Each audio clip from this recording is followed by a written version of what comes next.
Asato ma sadgamaya tamaso ma jyotirgamaya mrityorma amritam gamaya. Om Shanti Shanti Shanti. Om, lead us from the unreal to the real. Lead us from darkness to light. Lead us from death to immortality. Om, peace, peace, peace. So what's on the menu?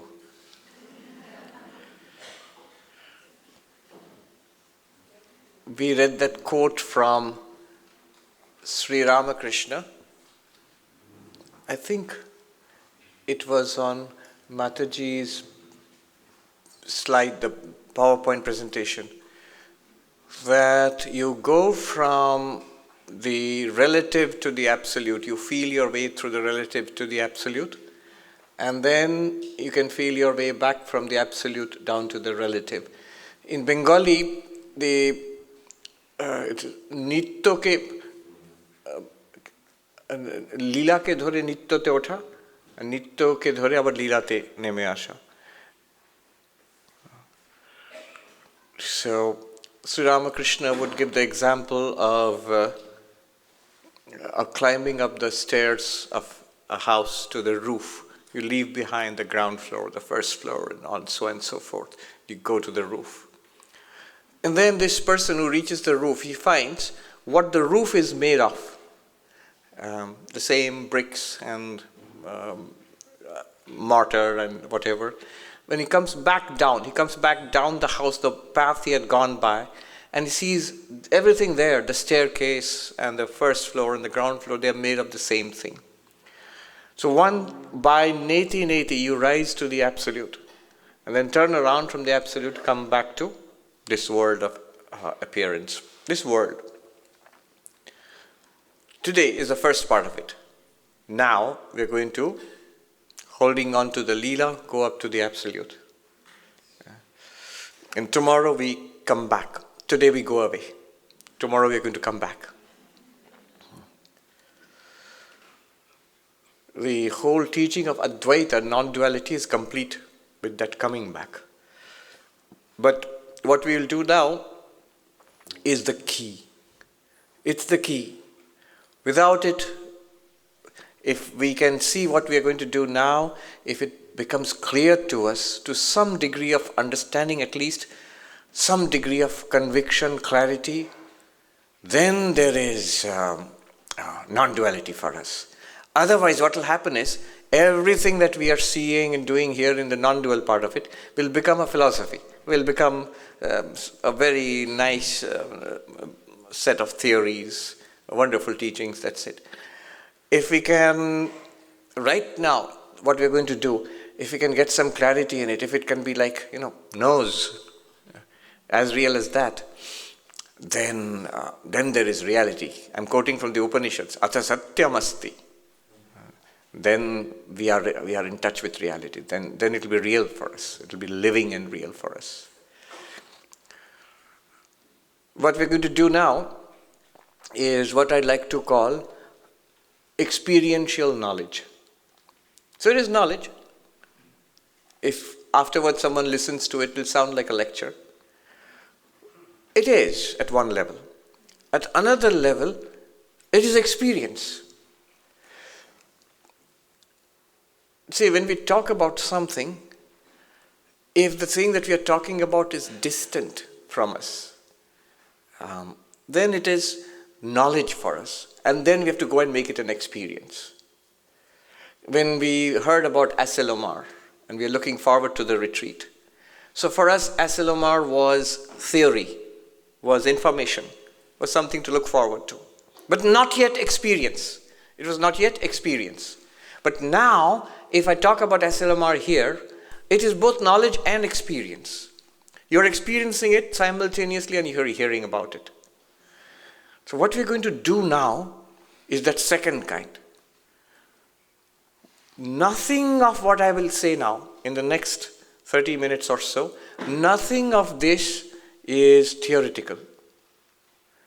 everything that I'm going to say is already a fact. I'm just inviting all of us to take a look and see for yourself. Is it not a fact? In all of this, let our attitude be, above all, knows. See it for a fact. That, yes, it's true. And it has three components. What did he say? Do I get what he said? And is it real? What did he say? What was the teaching? Do I get it? Do I understand what he said? And is it a fact? Is it already a fact? Is it real? All right. So with this background, we're going to jump in. What are we looking for? The light of lights. What we discussed in the morning, Jyotisham apita jyoti. And it was said, where do you look for it? Hridhi sarvasya vishtitam. It is shining in the hearts of everybody. The poetic way of saying it is our own innermost reality. So we're going to look at ourselves. What do I mean by innermost reality? Let's be very clear. Every word there is very clear meaning for all of these words.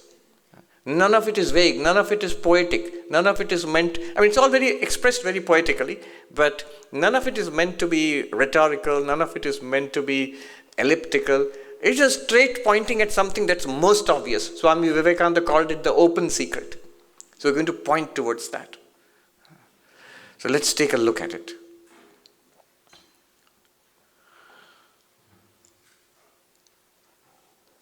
It's both. Is it too loud? It's a little loud. It isn't? Are you sure? Okay. Now, as we go through this, you will see it's both a lecture and a meditation. So at any point, if you feel it might be actually much more helpful to close your eyes and watch carefully, listen and watch. But if you do feel sleepy, I know we have all had a wonderful meal, so if you do feel sleepy, then open your eyes. And listen. Notice.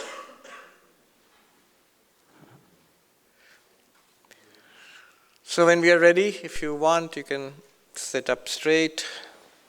And I'm not going to give you a set of instructions. Just be comfortable. It helps to be still. It helps to be focused, listening to the words of the speaker. And noticing. What did he say? Do I understand? And is it a fact? That's the most important part of it, the last part of it.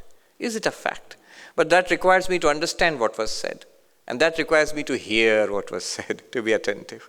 It's as simple as that. With eyes open, look around. What is this? Oh, it's a hall. There are people, hundreds of people here. It's a hall. I'm seeing this, like Watson and Sherlock Holmes. So it's a hall. And colors and shapes and people and all of that. A more complete description would be, it's a hall I am experiencing. It's not just a hall by itself. I am here. And not that there's a hall and I'm here. The hall is in my experience. Isn't that true? I am experiencing this hall. So, it is I am seeing in my awareness, I see this hall. All the different colors, shapes, people, distance, everything. It's all coming, all being seen in awareness. Gently close the eyes and listen. You can hear the voice of the speaker, you can hear other sounds in the hall. But it's also true that these sounds, the voice of the speaker, the words, all of these are being experienced. They are all appearing in awareness. And it's the same awareness. You don't all have to keep your eyes closed. You can, at any time, you can open your eyes. Be relaxed.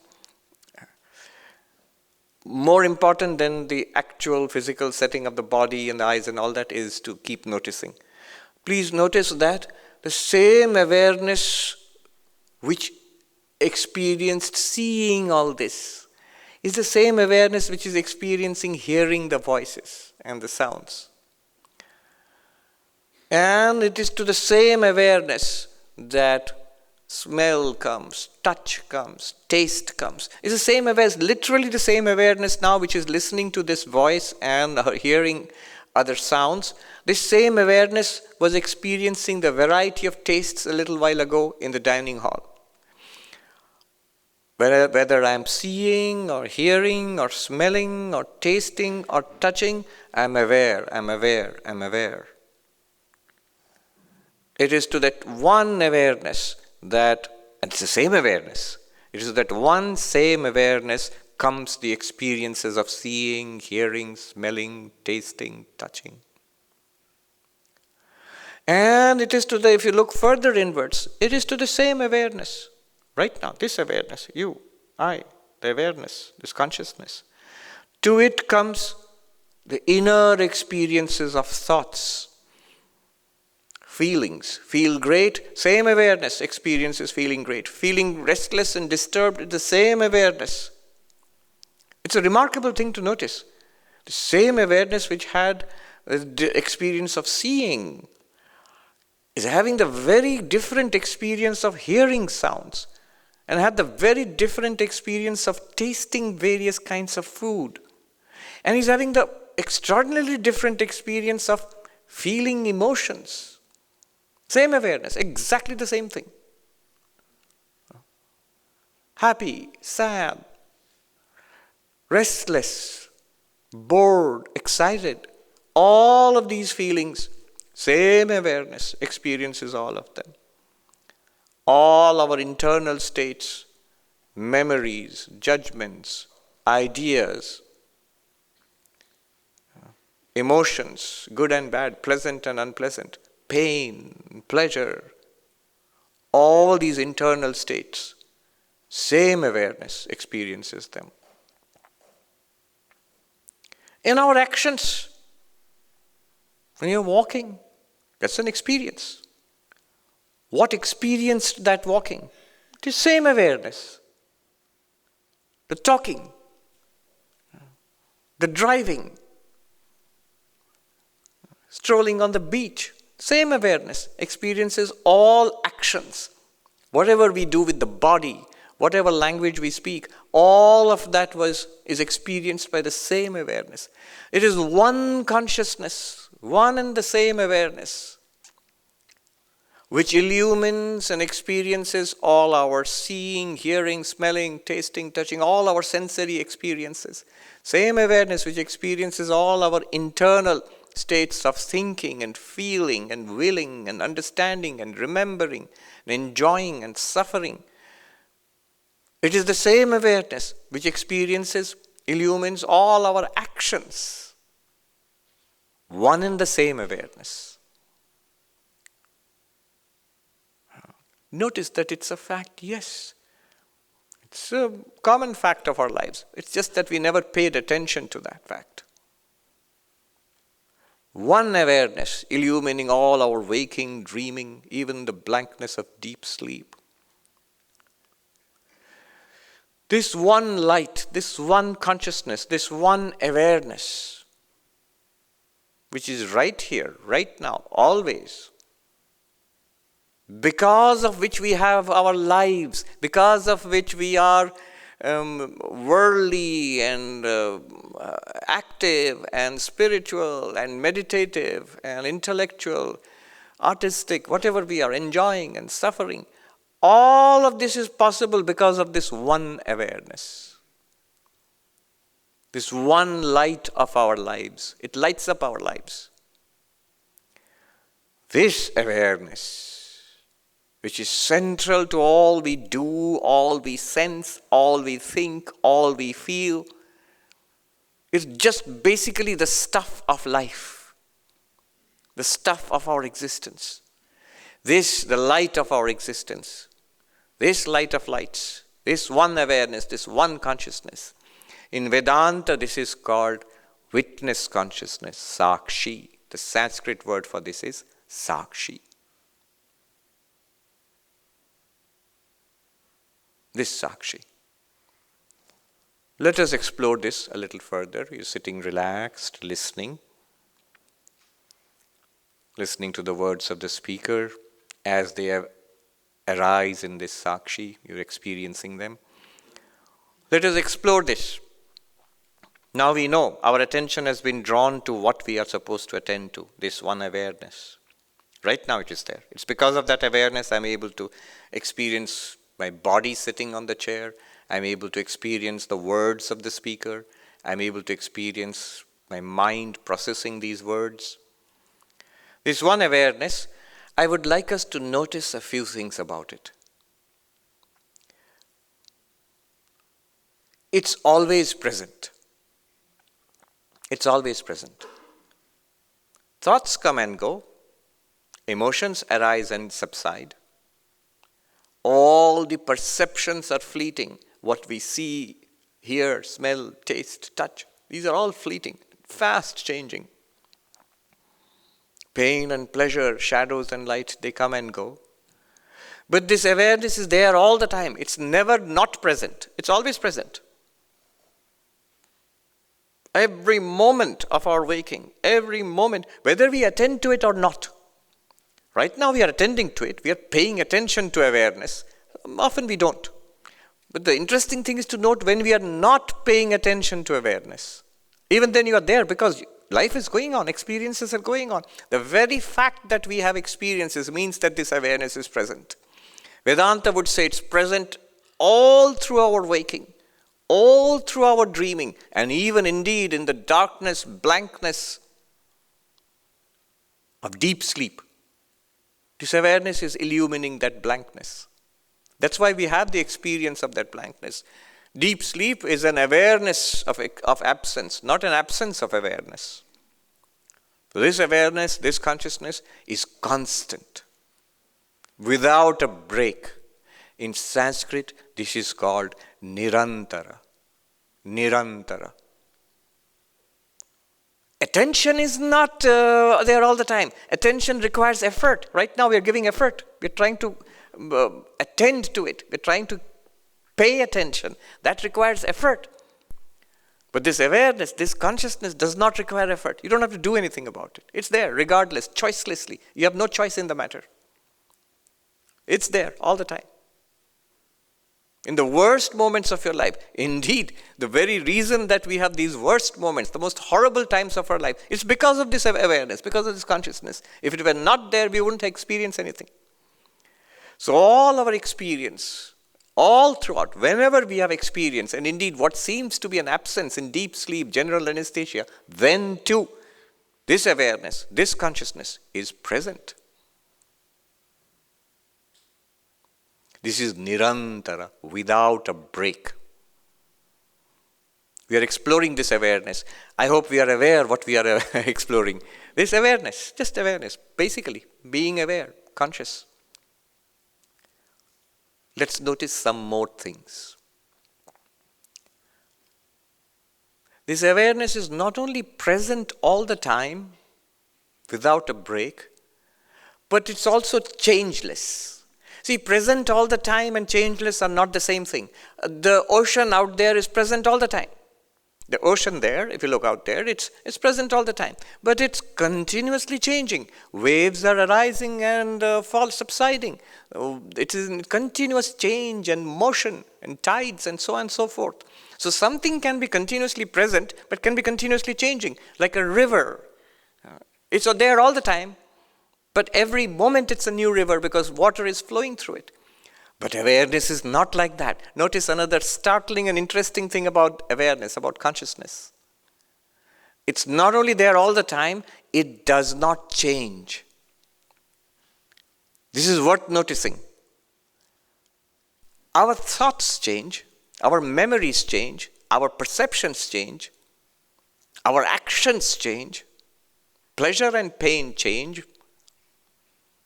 The objects of awareness, what we are aware of, that keeps changing. But does the awareness, does this consciousness, does it change? And say, yeah, why not? We are awake, then we fall asleep, then we dream. That's a change in awareness? No, that's a change in the contents of awareness. Waking, dreaming, and deep sleep belong to the mind. They belong to the mind, not to awareness, not to consciousness. In fact, by logic also, bare awareness, bare consciousness cannot change. After all, one might ask, if you presume that consciousness changes, awareness changes, then are you aware of the change or not aware of the change? The change in consciousness, change in awareness, are you aware of the change in awareness? In that case, it becomes an object. It's no longer awareness. It's something that you are aware of. And if we are not aware of the change in awareness, why speak about it at all then? What difference could it make? So the startling conclusion, a startling discovery is this ever-present awareness, this most fundamental Sakshi consciousness, witness consciousness, which is ever-present, is also never changing. The world changes, the body changes, our mind changes, our experiences are continuously changing. But the awareness, the witness consciousness, which makes all these experiences possible, that never changes. It cannot change. Objects change. But that to which the objects appear, that cannot change, because change is an object too. So this witness consciousness is nirantara, always there, but also changeless, nirvikara. In Sanskrit, nirvikara, unmodified, changeless. Relaxed.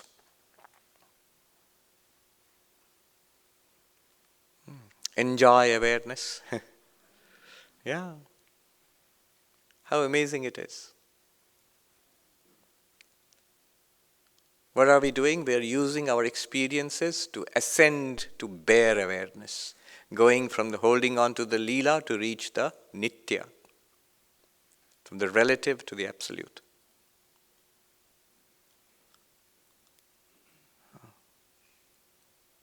Each moment of our experience of life is basically awareness or consciousness is always there for you to enjoy it. So it is nirvikara. And it follows from that this awareness by itself, nothing damages it, nothing traumatizes it, nothing twists it, messes it up. Because it cannot change. Oh yes, the world can damage the body. Disease can play havoc with the body, with the nervous system. It can damage our minds. Our minds can be traumatized. The world can affect our body, the world can affect the mind. But awareness by itself, because it cannot change, it cannot also decay, it cannot be traumatized, it cannot be damaged, distorted, sickened. In Sanskrit, this is called abhyayaha, undecaying. This awareness, most fundamental fact of our experience, on which depends all experience, all life, whatever we hold dear in life, it all fundamentally grounded in awareness, in consciousness. This consciousness is undamageable. It is undecaying, can't be traumatized, can't be distorted, can't be twisted. Abhyayaha. We are making some landmark discoveries about awareness, about our innermost light. Further, it is this awareness, this consciousness which enables us to have all the experiences which we call life. And all these experiences, notice another interesting thing, all the experiences, they neither enrich nor diminish this awareness. Awareness is ever the same. Whatever our experience, the most wonderful experiences, the peak experiences of our life, they definitely enrich our character, our personality, our memories, but not awareness. It's ever the same. And the depths, all the problems of life, the struggles of life, the wear and tear of life, and disease and struggle and poverty and the suffering and sorrow and unhappinesses, none of them degrade this awareness. Awareness is ever the same. This ever the same awareness, in Sanskrit this is called samaha, the same. In the best times of our life, in the worst times of our life, in waking and in dreams, in nightmares, in peak experiences, samaha, ever the same.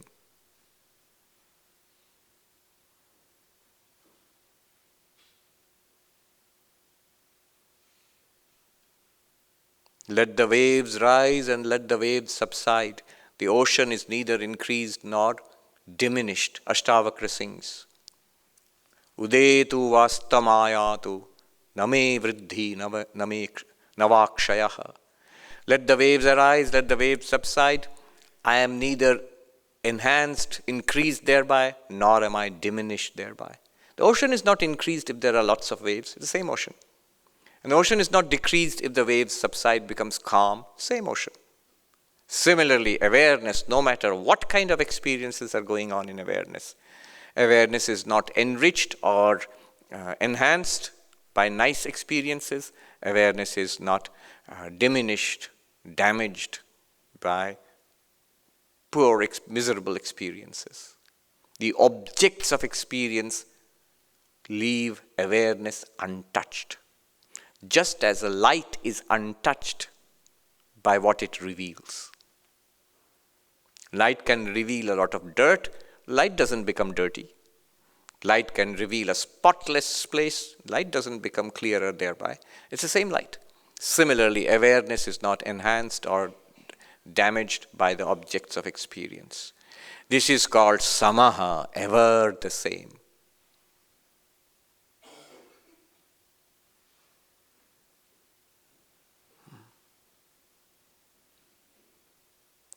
Notice one thing about this awareness. Being the light of lights, it does not require anything else to reveal it. Awareness reveals the thoughts in the mind, the emotions we are experiencing. Awareness through the senses reveals the world. I see the world because of awareness. I hear sound and speech and music because of awareness. I enjoy life. I suffer because of awareness. But to reveal awareness, you don't need anything else. To see the sights, you need awareness and the eyes. To hear speech, you need awareness and the ears. But to know awareness, you don't need another awareness. You don't need a mind. You don't need eyes. In fact, eyes cannot reveal awareness. Ears cannot reveal awareness. You can't touch awareness. You can't smell awareness. Awareness, consciousness is self-revealed. That's why it's called the light of lights. Awareness shining, everything else shines. By the light of awareness, everything here is revealed. This light of lights, self-shining, there's a Sanskrit word for this, swaprakasha, self-luminous. Notice, here, this awareness, right now, what you have, I have, all of us have this. It's right here now. It's self-luminous. It reveals everything. Nothing can reveal it. Notice, isn't it a fact?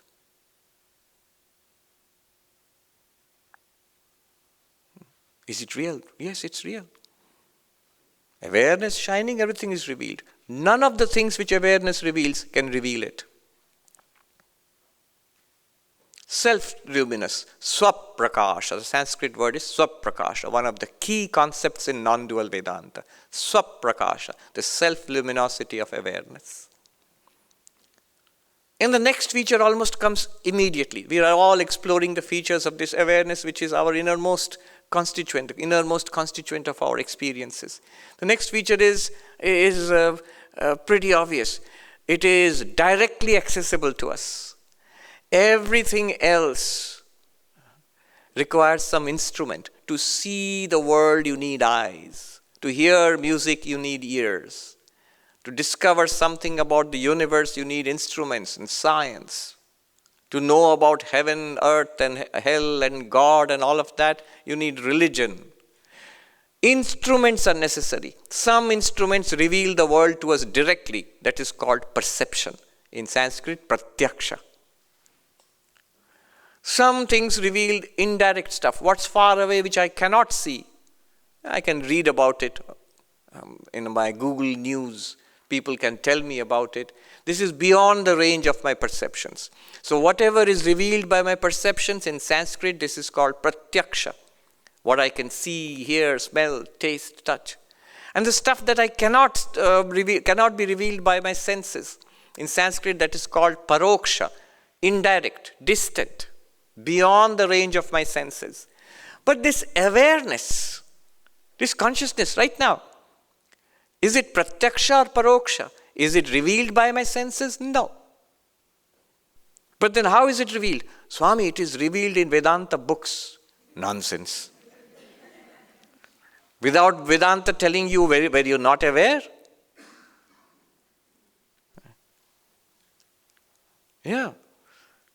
Even that little ant crawling on the sand outside is aware.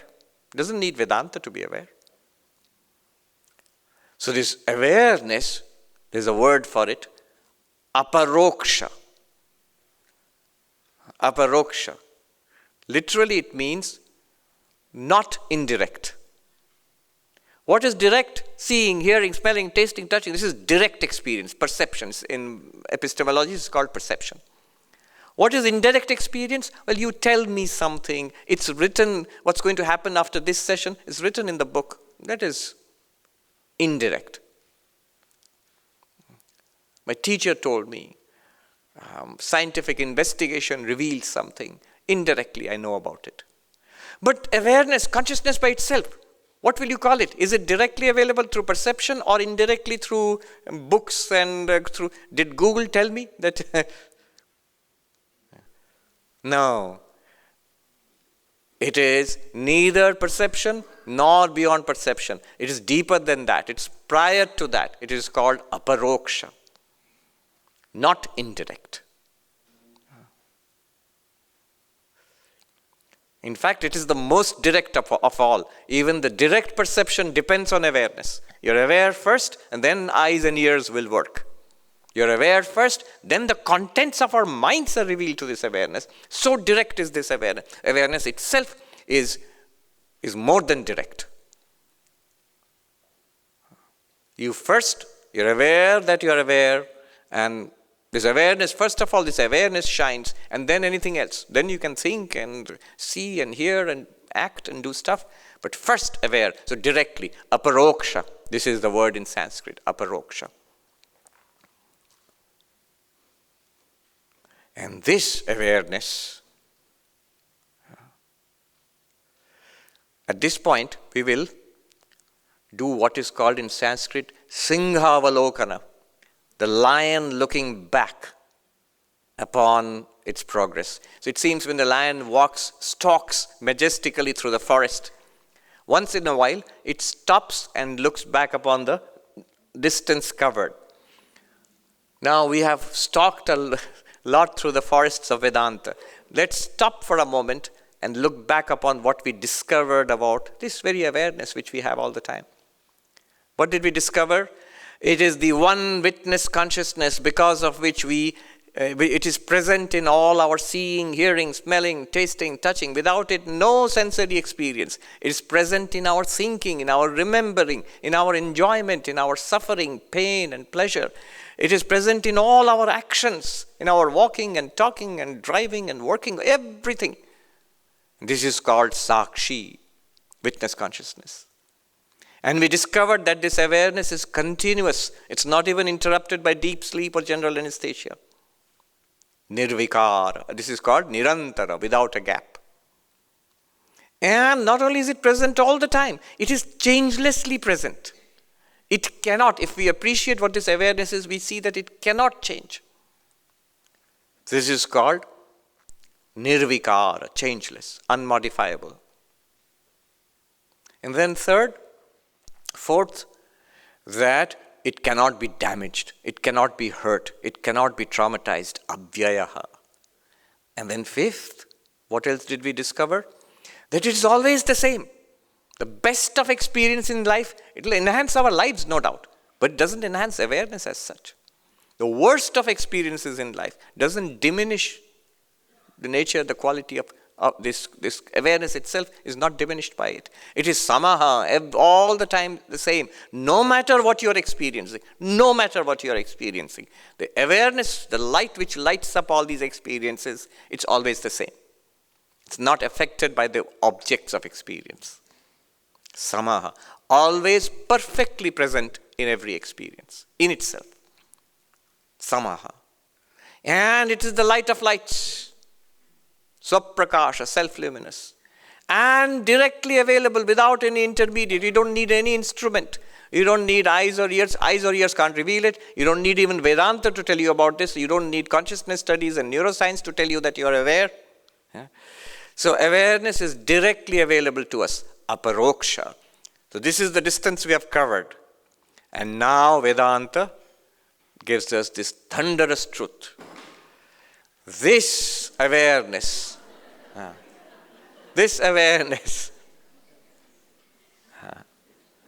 is Atma, the self. It's you. It is you. It is I. This awareness, the witness consciousness, Sakshi, the always present, Nirantara, the unchangeably present, Nirvikara, the undecaying, Abhyayaha, the same, ever the same, never different, Samaha, this light of light, self-luminous, Swaprakasha, directly, choicelessly, effortlessly available to us instantaneously, Aparoksha, this is Atma, it's you.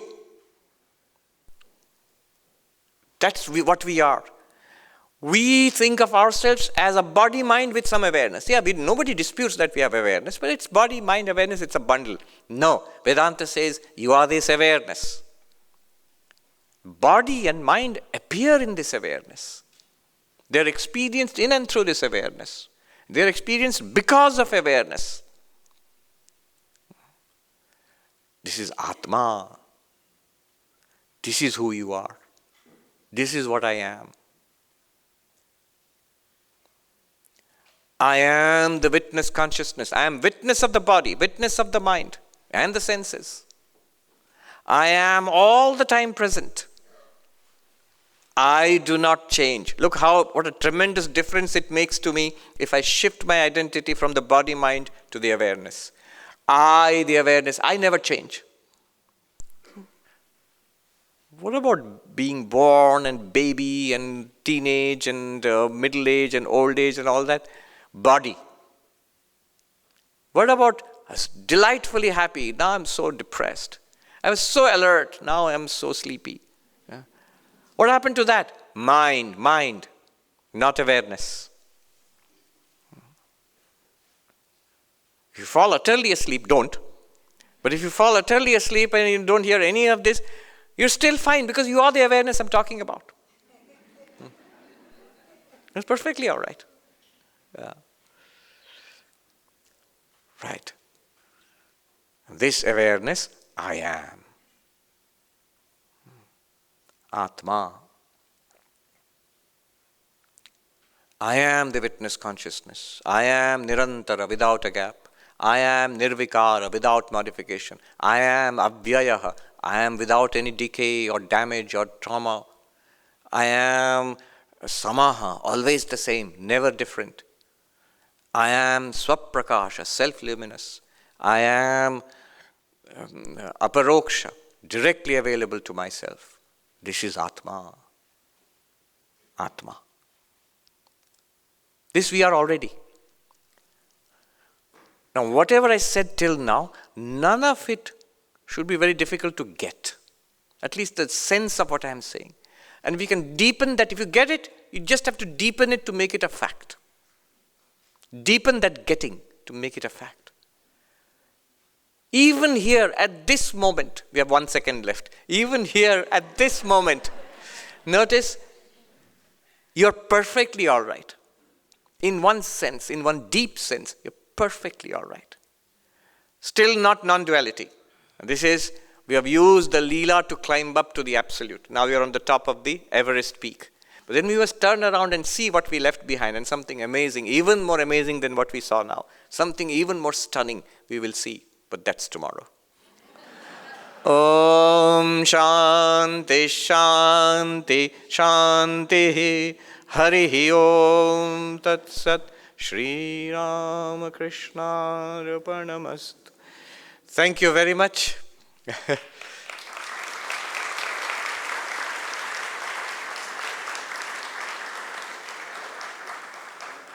Enjoy awareness.